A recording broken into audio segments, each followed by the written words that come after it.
si vous n'avez pas la discipline de vous asseoir et lire, il n'y a pas de solution pour vous. Vous serez toujours pauvre. Et vous serez toujours derrière celui qui est prêt à faire ce que vous ne voulez pas faire. Je pense que l'un des problèmes de notre société est que nous ne laissons pas entrer la douleur quand elle le devrait.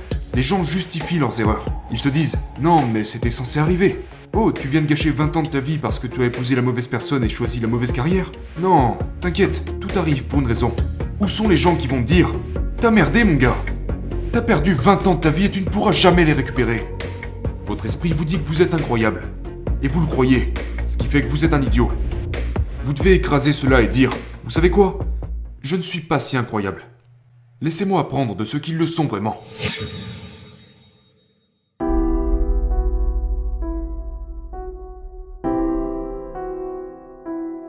Tout le monde devrait essayer de devenir riche et célèbre au moins une fois, et réussir, juste pour réaliser que ce n'est pas aussi bien que ce qu'on pense. Mais, l'aventure en soi est cool. Et aussi, quand je dis aventure, je veux dire également avoir un réel aperçu de la vie. La chose la plus importante que j'ai apprise, si je pouvais avoir 18 ans à nouveau, j'aurais aimé que quelqu'un vienne me dire que, en réalité, personne ne sait vraiment ce qu'il fait. Même les adultes, vous savez, tout le monde est perdu, et le monde est aveuglément aveugle. Donc l'aventure ultime pour moi, ce n'est pas genre faire du saut à l'élastique ou quelque chose comme ça. Pour moi, c'est essayer d'obtenir de nouvelles perspectives, et de voir la vie comme un puzzle. Et le but de la vie serait de chercher les aventures qui rassemblent et mettent en place les pièces de votre puzzle, pour qu'à la fin de votre vie, vous ayez l'impression d'avoir en quelque sorte fait le tour de la question. J'ai l'impression que la plupart des gens ne comprennent pas le concept de la vie. Pensez à ça. Genre, qu'est-ce que la vie ? Pourquoi sommes-nous motivés par ces instincts primitifs ? Quel est le but ? Je dis toujours santé, richesse, amour et bonheur. Et plus ou moins dans cet ordre. Si vous n'êtes pas en bonne santé, vous ne serez pas intéressé par quoi que ce soit. Donc j'ai fini par comprendre que la santé était l'atout le plus important. Ensuite, la raison pour laquelle j'ai mis l'argent en deuxième position, et pas l'amour, ça ne veut pas dire que vous devriez devenir riche avant de trouver l'amour. Si vous regardez la hiérarchie des besoins selon Maslow, selon lui, il y a 5 niveaux. Le premier niveau dit que vos besoins physiques et physiologiques doivent être satisfaits. De la nourriture, un foyer et de l'eau. Le second niveau est la sécurité. Vous devez vous sentir en sécurité. Le troisième niveau est l'amour.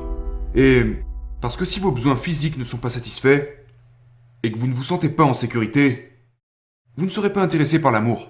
Et si vous ne me croyez pas, allez chercher la principale raison pour laquelle les gens divorcent. C'est dû à des problèmes financiers. Donc, j'ai finalement compris que l'argent n'apportait pas le bonheur, mais que le manque d'argent, lui, nuisait au bonheur. Vous devez satisfaire vos besoins physiques et avoir une marge de sécurité, de l'argent sur votre compte en banque. Si vous êtes mal à chaque facture que vous recevez, votre vie amoureuse va forcément en souffrir. Et puis tout en haut de la pyramide de Maslow, les 2 derniers niveaux sont le respect pour l'avant-dernier, et au sommet, le dernier niveau, c'est d'avoir un plus grand but. Donc, la santé, la richesse, puis ensuite l'amour. Et si vous avez ces 3 points, ensuite vous atteindrez le bonheur. Le bonheur est une compilation de plusieurs éléments que vous devez gérer correctement. Je ne peux pas vous dire à quel point ma vie est devenue meilleure, et la vie de toutes les personnes qui regardent cette vidéo deviendra meilleure, si chaque jour vous vous réveillez et vous prenez 10 minutes. J'ai des blocs-notes partout dans ma maison. Je tiens cette astuce de Bill Gates. Bill Gates a créé Microsoft à 17 ans en s'enfermant dans une chambre d'hôtel avec 6 blocs-notes. Il a écrit tous les codes de base et mis en place les éléments qui ont permis de construire Microsoft. Il a été l'homme le plus riche du monde 18 années de suite. Parce qu'il était assez organisé pour s'enfermer dans une pièce et penser à ce qu'il allait faire de sa journée. Donc ce que j'essaye de faire, et chaque fois que je fais ça, je passe une super journée. Et chaque fois que je le fais pas, je le remarque. Soyez organisé, juste un petit peu, 10 minutes. J'ai une sorte de petit canapé en dehors de ma douche, et j'ai un bloc-notes juste à côté. Je prends une douche quand je me réveille, et quand j'ai fini, je m'assois. Et j'écris. Mais je veux dire, ça pourrait être que 3 projets que vous voulez faire dans la journée. Disons que notre objectif est d'aller vers cette caméra là-bas. Partons du principe que c'est au nord. Donc j'ai cette boussole dans ma tête. Et mon objectif est d'aller là-bas. Disons que c'est à 2 km, au nord donc. Que se passe-t-il si la société, mon éducation et l'école a réglé ma boussole exactement à l'envers? Donc, partons du principe que je ne peux pas voir cette caméra là-bas, mais que je sais que je veux aller au nord. Alors, je sors ma boussole et ça pointe dans l'autre direction. Du coup, je commence à marcher dans cette direction. Et en plus, je le fais d'une façon organisée. Je le fais à la manière d'un perfectionniste. J'aborde chaque étape à la perfection, je fais attention à ma façon d'être, je me dis aussi qu'il faut que je travaille dur et que je n'abandonne jamais jusqu'à ce que j'y arrive. Mais la vérité, c'est que si vous allez au sud quand vous êtes censé aller au nord, vous auriez pu marcher que 2 km, mais la Terre fait plus de 40 000 km de circonférence. Du coup, vous devez marcher plus de 40 000 km pour arriver de l'autre côté et finir par atteindre vos buts. C'est ce que font la plupart des entrepreneurs. La personne moyenne prend environ 20 ans pour devenir millionnaire. 90% des entreprises échouent dans les 5 premières années. 80 à 90%, ça dépend des statistiques.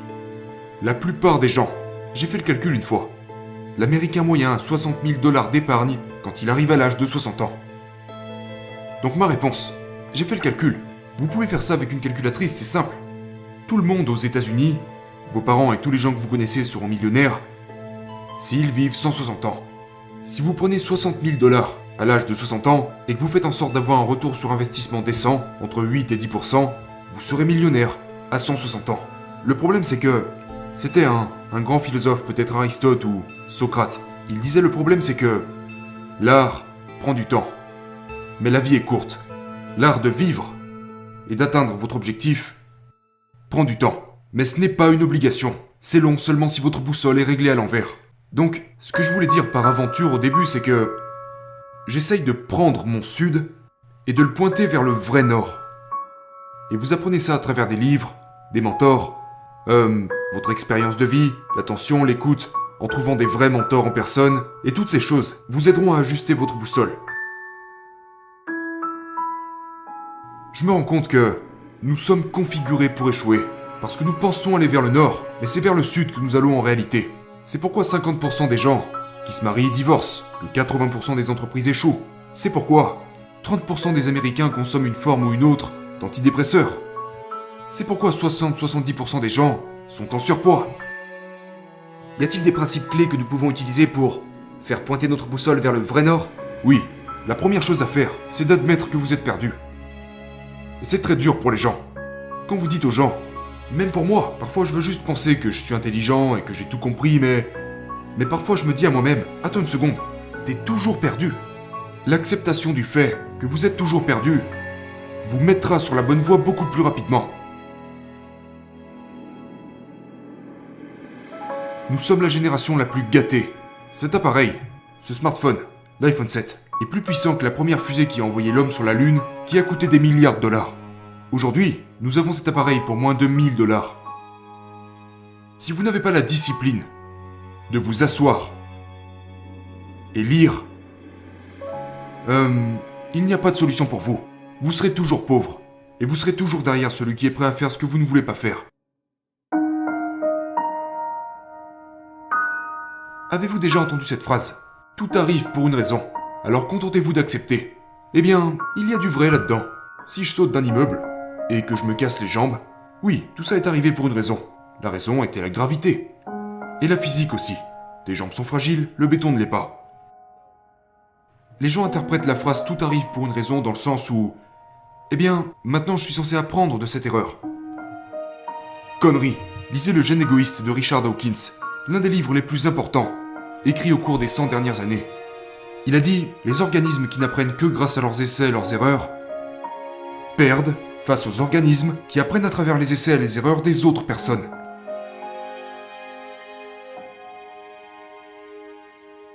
Je pense que l'un des problèmes de notre société est que nous ne laissons pas entrer la douleur quand elle le devrait.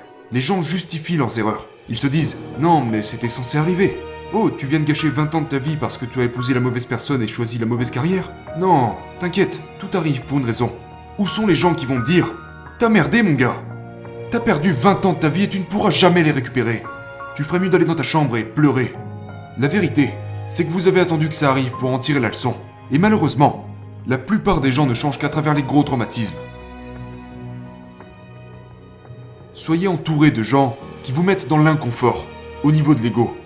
Parce que lorsque vous êtes dans l'inconfort, c'est là que vous apprenez.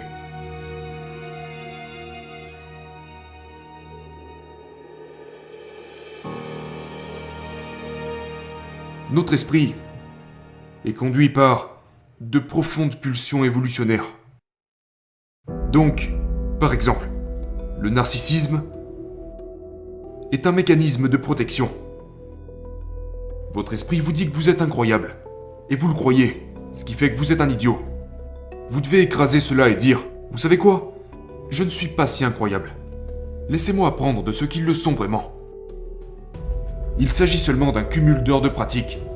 Arnold Schwarzenegger, dans son livre, dit que si vous voulez des muscles, c'est des répétitions et des séries, des heures dans la salle de sport. Il y a beaucoup de livres aujourd'hui du genre « Comment s'entraîner 15 minutes par jour et prendre du muscle ». Non, ça ne marche pas comme ça. Vous ne ressemblerez jamais à Arnold comme ça. Ayez juste un peu de bon sens. Vous voulez ressembler à Arnold? Faites ce qu'Arnold a fait. De la même manière, si vous voulez apprendre auprès d'un mentor, pensez-vous que 5 minutes avec un mentor seront suffisantes? Vous ne comprenez pas à quel point vos circuits mentaux sont profondément ancrés en vous. Vous devez vous recabler, et ça prend, au lieu de répétitions et de séries, ça vous demandera des heures et des jours, ou des jours et des années. Et donc, je pense que si vous êtes jeune, n'essayez pas de devenir millionnaire trop jeune. Ce que vous devez faire en premier lieu, c'est travailler sur vos circuits mentaux, et ensuite, l'argent viendra naturellement.